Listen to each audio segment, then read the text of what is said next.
Hi hello வணக்கம் and welcome to 70mm channel. So இன்றைக்கி இந்த வீடியோவில் நம்ம பார்க்க போகிற இன்ட்ரெஸ்டிங்கான ஒரு காசிப் என்ன அப்படின்னு பார்த்தீங்கன்னா, ஒரு நடிகை கூட ஒரு முறை தான்ப்பா. ஸோ இந்த பிரபலத்தோடைய ஆட்டம் ரொம்ப ஓவராக இருக்குதான். ஸோ யார் என்ன விஷயம் அப்படின்னு இந்த வீடியோவில் பார்க்க போகிறோம்.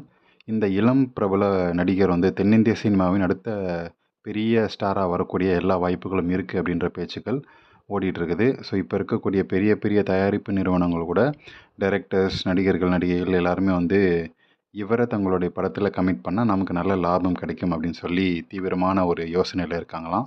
ஸோ இப்படி இருக்கையில் சுச்சுவேஷன் இப்படி இருக்கும்போது பெரிய பெரிய படங்களில் இவர் கமிட் ஆனாலும் அவர் தன்னுடைய வளர்ச்சியை தனிப்பட்ட முயற்சியும் செஞ்சுட்டு தான் வர்றாரு. அதுக்கான உழைப்பு போட்டுட்டு வர்றாரு. அது ரொம்ப முக்கியமான ஒரு விஷயம். ஸோ அதற்காக இந்த இளம் பிரபலம் நடிகைகளை தன்னுடைய இஷ்டத்துக்கு பயன்படுத்திக்கிட்டு வராராம். ஸோ அதாவது இவர் சினிமா உலகில் தற்போது அடையாளப்படுத்துவது போல் எதிர்காலத்தில் இருப்பது மட்டும் இல்லாமல் கூடுதலாக இன்னும் கலக்கணும், பெரிய இடத்துக்கு போகணும் அப்படின்னு சொல்லி யோசித்து அற்புதமான முயற்சிகளை எடுத்துகிட்டு வராரு. ஸோ அது கூட இந்த பிரபலம் தன்னுடைய திறமைகள் அனைத்தும் வெளிப்படுத்திட்டு 3-4 மாதங்களுக்கு ஒரு முறை ஒரு சின்ன ப்ராஜெக்டில் கமிட் ஆவாராம். ஸோ அதாவது தொடர்ந்து மக்கள் தன்னுடைய முகத்தை பார்த்துக்கிட்டே இருக்கும் அப்படின்றதுக்காக அப்பப்போ வெளியே வர்றது, அப்பப்போ சின்ன சின்ன ப்ராஜெக்டில் நடிக்கிறது அப்படின்னு சொல்லி தன்னுடைய முகம் மக்கள் மத்தியில் இருக்கணும், கலக்கிட்டே இருக்கணும் அப்படின்றத ஒரு ஆர்வமாக பண்ணிகிட்ருக்கிறாரு. ஸோ இந்த விஷயத்தில் அதாவது 3-4 மாதத்துக்கு ஒரு படம் வந்தே ஆகணும், வருஷத்துக்கு 2 படம் வந்தே ஆகணும் அப்படின்ற ஒரு ப்ராஜெக்டில் சைன் பண்ணி நடிச்சிட்ருக்கிறாரு. ஸோ குறிப்பாக எந்த அளவுக்கு கதைகளை தேர்ந்தெடுத்து படம் நடிக்கிறது ஒரு புறம் இருந்தாலும், ஸோ அதில் நடிக்கக்கூடிய நடிகைகளை இவரே தேர்வு செய்கிற அளவுக்கு பெரிய ஆள் ஆயிட்டீங்களாப்பா அப்படின்னு சொல்லி எல்லாருமே கேட்குறாங்க. அந்தளவுக்கு தான் இவரும் இருக்கார். நடிகைகள் தான் சூஸ் பண்ண நடிகைகள் தான் வேணும் அப்படின்னு சொல்லி இடம் பிடிக்கிறாராம். ஸோ அதுவும் எல்லா நடிகைகளோடும் கெமிஸ்ட்ரி வேறு லெவல். இதுக்கு முன்னாடி நடித்த படங்களுடைய நடிகைகள் கூட கெமிஸ்ட்ரி வேறு லெவலில் லிப் லாக் அந்த மாதிரி கெமிஸ்ட்ரிலாம் இருந்தாலுமே அந்த நடிகைகளை வேண்டாம், ஒரு நடிகைனா ஒரு வாட்டி தான் ஸோ அப்படின்னு சொல்லி வேறு வேறு நடிகைகளை மாற்றிக்கிட்டே இருக்கிறாராம். ஸோ இந்த இளம் பிரபலத்தோடைய இந்த யுக்தி குறித்து தெரிஞ்சுக்கிட்டாலும் நடிகைகள் தொடர்ந்து கமிட் ஆகுறாங்களாம். அதுக்கான காரணம் இவரோடு சேர்ந்து நடித்தா ஒரு பெரிய ஹிட் படத்தில் நடித்தேன் அப்படின்னு சொல்லிக்கலாம். அது மட்டும் இல்லாமல் தென்னிந்திய அளவில் இவருக்கு தெலுங்குலேயும் அந்த படம் ஓடுது. தெலுங்குலேயும் நமக்கான வாய்ப்புகள் கவனத்தை ஈர்க்கக்கூடிய அளவில் படம் ஹிட் அடிக்கிறதால நடிகைகளுக்கு ஒரு லாபம் இருக்குது. அதனால் இவர் கேட்டது பண்ணிட்டு போயிடலாம் அப்படின்னு சொல்லி சமாளிச்சுட்டு சரி ஓகே அப்படின்னு போயிடுறாங்களாம். ஸோ இந்த இளம் பிரபல நடிகர் போடக்கூடிய ஸ்கெட்ச் நடிகைகள் மறுப்பே சொல்கிறது இல்லையா.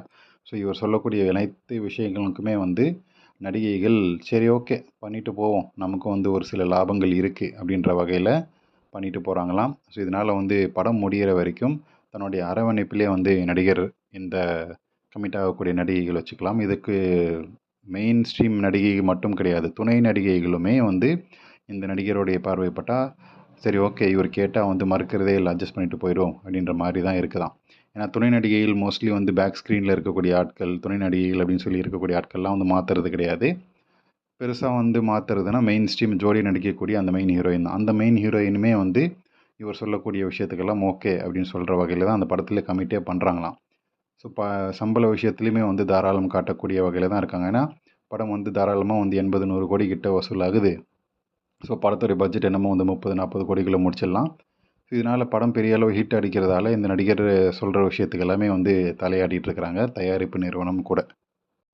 ஸோ நீங்கள் கமிட் ஆகி ஓகே அப்படின்னு சொன்னால் கூட சொன்ன உடனே நடிகைகளுக்கு அவங்க பேசின சம்பளத்தில் பாதி சம்பளம் உடனே கொடுத்துட்றாங்களாம், அப்படியே ரிலீஸ் பண்ணிடுறாங்க. இந்த அளவுக்கு சூட்சமம் தெரிஞ்ச இந்த நடிகர் எல்லாம் தனக்கு வேண்டிய விஷயத்த நடிகைகளை வச்சு சரி ஆட்டம் போட்டுட்ருக்கிறாரு. நைட் பார்ட்டிஸ் போகிறது, அப்படி அந்த ஷூட்டிங் ஸ்பாட்லேயே கலகலன்னு வச்சுக்கிறது, நடிகைகளோட என்ஜாய் கும்மாலம் அடிக்கிறது அப்படின்னு சொல்லிட்டு இருக்கிறாங்க.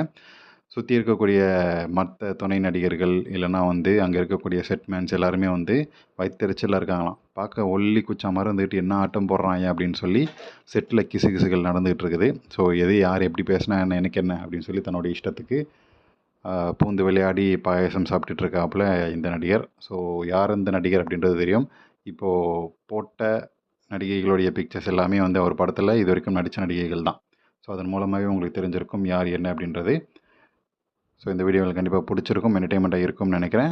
அப்படி நீங்களும் நினச்சிங்கன்னா லைக் பண்ணுங்கள், ஷேர் பண்ணுங்கள், சப்ஸ்கிரைப் பண்ணுங்கள். டிஸ்கிரிப்ஷனில் கொடுத்துருக்கூடிய இன்ஸ்டா பேஜுக்கு ஜாயின் பண்ணுங்கள். அதில் போஸ்ட் பண்ணக்கூடிய ஜோதிகா சீரீஸை பார்த்து என்ஜாய் பண்ணுங்கள்.